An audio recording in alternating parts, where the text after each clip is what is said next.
Se eu fosse mostrar um pouco da minha árvore genealógica para vocês, a gente poderia encontrar várias pessoas da minha vida, da minha família, da minha árvore genealógica, que não têm um histórico mais agradável. Pessoas mais agressivas, traficantes, que mexem com coisas pesadas, falam coisas pesadas, se envolvem com coisas pesadas. Mas o que eu vim contar pra vocês é que quando eu tinha 11 anos, minha mãe trabalhou e me deu um telefone. Era um telefone simples, não era um iPhone como todo mundo. Mas pra minha idade era muita coisa. E na minha escola, nenhuma das minhas amigas, porque a gente sempre teve uma condição financeira bem baixa, ninguém tinha telefone. Então todas as minhas amigas se divertiam muito com o meu celular. E era super legal, eu me achava, era incrível.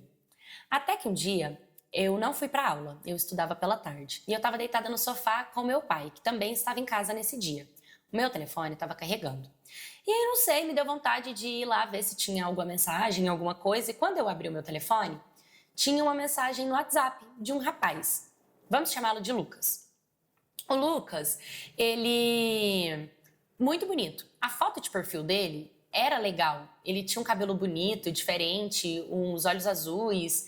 Eu achei até estranho ele ter me mandado mensagem. E aí ele falou, oi, tudo bem? Eu falo com a... E falou meu nome. Aí eu falei, sim, quem é você? E aí ele começou a falar, não, um amigo nosso em comum passou o telefone, eu vi que você era muito bonita, que não sei o quê. Começamos a conversar. E eu sempre insistindo pra ele me falar quem tinha passado o meu telefone pra ele. Mas ele não respondia, ele ficava só me enrolando. E a gente começou a conversar. E foi super bacana, passamos o dia todo conversando, de uma forma muito normal. Acontece que aí, com os dias, ele virou pra mim e falou assim, posso te mandar uma foto? Falei, tudo bem. Lembra, gente, eu tinha 11 anos. E eu falei, tá, pode. E quando ele mandou, não era uma foto normal. Era uma foto da parte íntima dele. Eu travei, né? Ali na hora eu fiquei sem muita reação.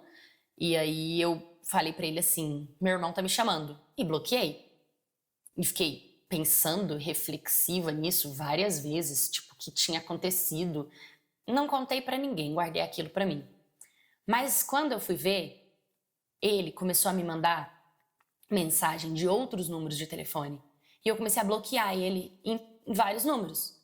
E aí ele começou a falar pra mim assim, que se eu não respondesse ele ia atrás da minha mãe, porque ele sabia onde eu morava, ele sabia muita coisa da minha vida e começou a contar alguns detalhes de algumas coisas como se ele realmente soubesse.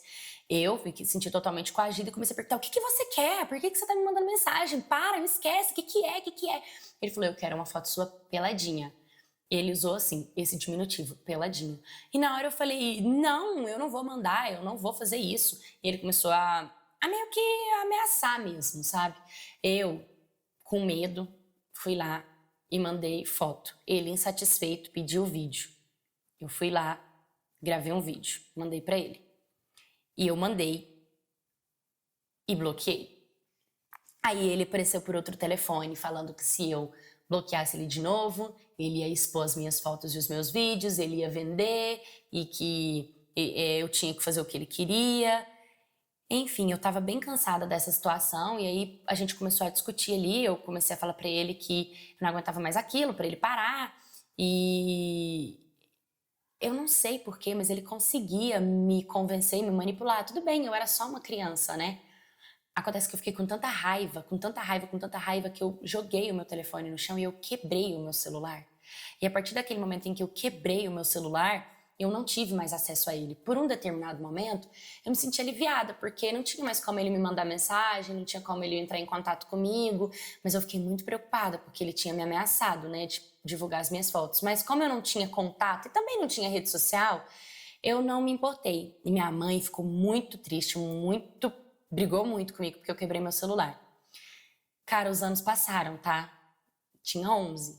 Quando no meu aniversário de 15 anos, quase 4 anos depois, a minha mãe decidiu me dar um celular de novo de aniversário, né? E eu fiquei muito feliz, só que dessa vez eu poderia ter rede social. Então, eu tive o meu celular, coloquei meu número novo, um chip novo e abri uma rede social. Foi questão de dias para receber uma solicitação. De quem? Do garoto. E aí ele começou a me mandar mensagem. Só que ele veio naquele tom de pressão, de querer me manipular ainda, sabe? Eu olhei pra situação e falei pra ele, cara, não sou mais a menininha de antes, tá? Ele virou e falou assim, mas eu tenho todas as suas fotos ainda aqui na minha galeria e tal. Eu fico perguntando como ele me achou. Sério, e o fato dele sempre me encontrar me fazia questionar que ele sabia quem eu era, que ele sabia o meu nome, que ele sabia o que eu fazia, que ele sabia realmente onde eu morava. Não era normal aquilo. E eu fui, dessa vez eu respondi, né? Meio que fui irônica com ele, falando, você tá mentindo, você não tem nada. Porque, cara, 4 anos se passaram.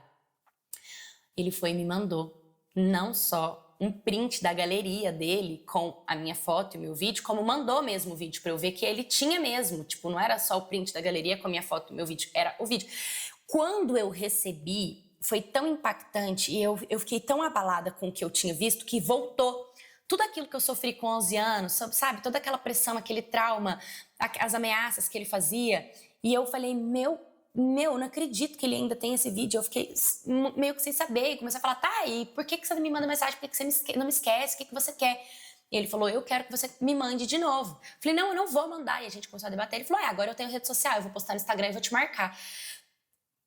Foi um impacto pra mim, porque, cara, quem tem 15 anos sabe, a gente tá na adolescência, sabe? É um lugar onde a gente começa a ter vergonha das nossas transformações, do nosso corpo, a gente quer ser popular, a gente quer ser bonita, a gente quer ter as coisas boas, mas eu acabei mandando mais uma foto pra ele, mas dessa vez não mandei vídeo, eu mandei uma foto mesmo minha.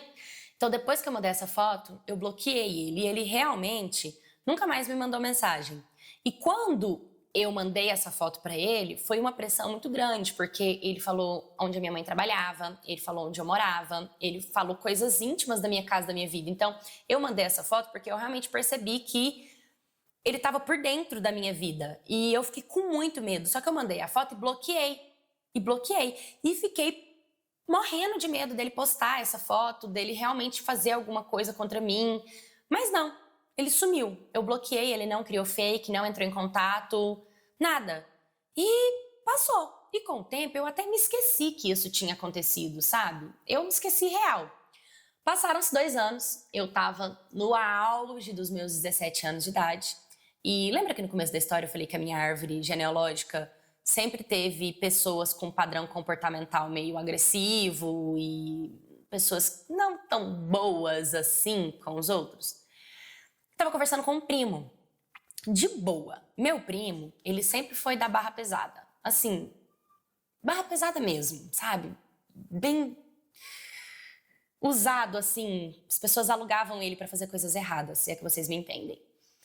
Ele era conhecido por ser mal, as pessoas tinham medo dele e a gente se sentia até bastante protegida.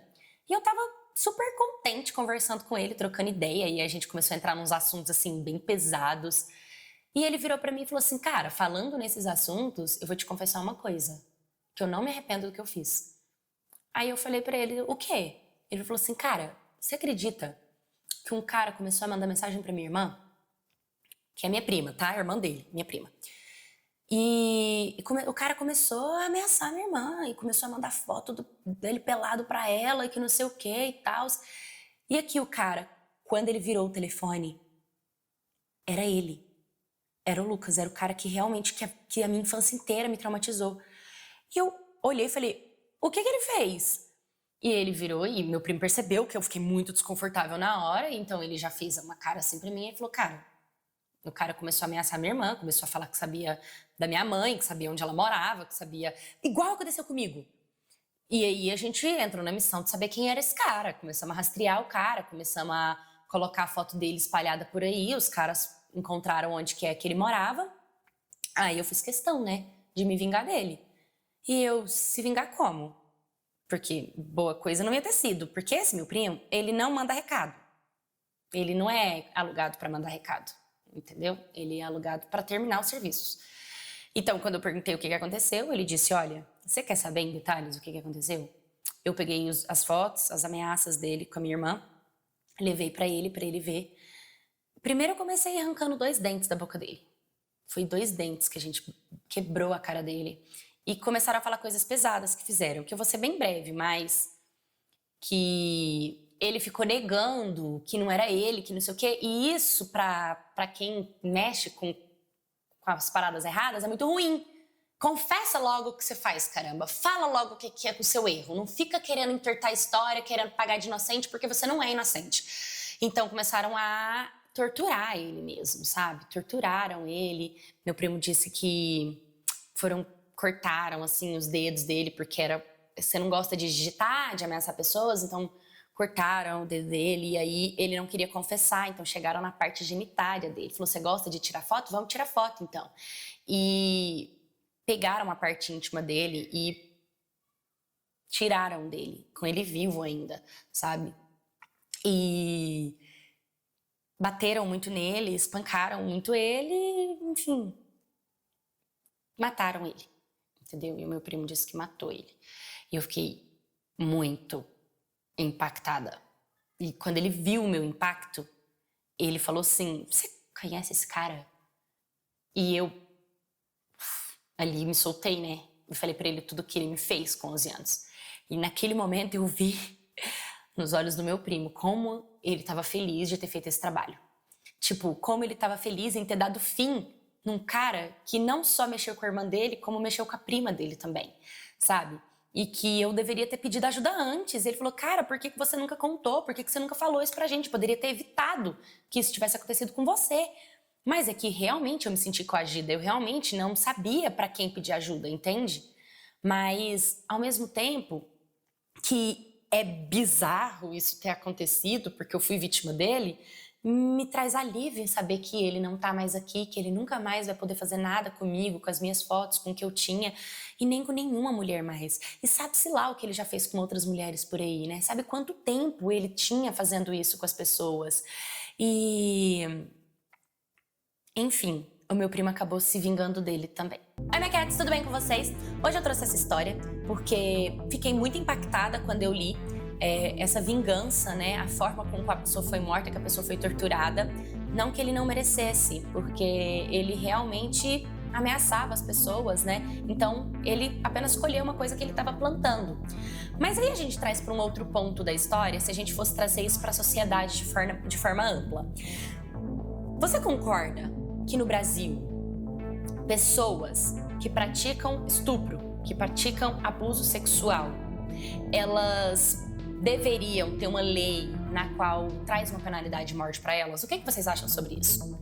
Porque se existisse a penalidade de morte para quem pratica esse ato, será que os agressores não temeriam a morte? Então, tentaria evitar com que fizesse isso? Não sei, estou estudando psicologia, não cheguei nessa parte para entender a mentalidade de um agressor, quero chegar lá para explicar para vocês, mas às vezes a sociedade precisa de alguém que imponha o respeito, já que o outro não respeita. Dentro dessa história, o que esse homem fez foi proteger a família. A minha família vem em primeiro lugar, você está ameaçando a minha família, então eu vou te eliminar. E muitas das vezes a gente precisa dessa proteção. O triste é quando um próprio pai, um próprio padrasto, avô, irmão, tio, pai, é o agressor, né? É a pessoa que prejudica alguém da família. É alguém que não tem medo, porque sabe do poder que tem dentro daquela família, né? Porque o poder é o que realmente faz as pessoas serem o que elas são. E se a justiça intervisse com uma lei ou com uma autoridade, né? Em que se você fizer, você vai sofrer a pena, mas não só sendo preso, como passando às vezes por uma cadeira da morte, por algo do tipo, as pessoas teriam um pouco mais de temor em agredir uma mulher, né, em estuprar, em fazer coisas mais afora. Esse é um assunto muito delicado. Trouxe essa história pra gente refletir e pra saber a opinião de vocês. Vocês concordam com o primo? Vocês gostaram da atitude dele? Vocês gostariam de ter tido alguém pra proteger vocês assim? Vocês acham que caberia a sociedade, a justiça intervir e trazer uma lei, sabe, com algo, com uma penalidade de morte para esses tipos de casos? O que vocês acham sobre isso? Deixem nos comentários. E se você também já conheceu uma história ou já passou por uma história no qual houve uma vingança ou algo que você possa me contar, traz pra gente trazer aqui no canal. Curta, comenta, compartilha, se inscreva. Um beijo e até o próximo vídeo.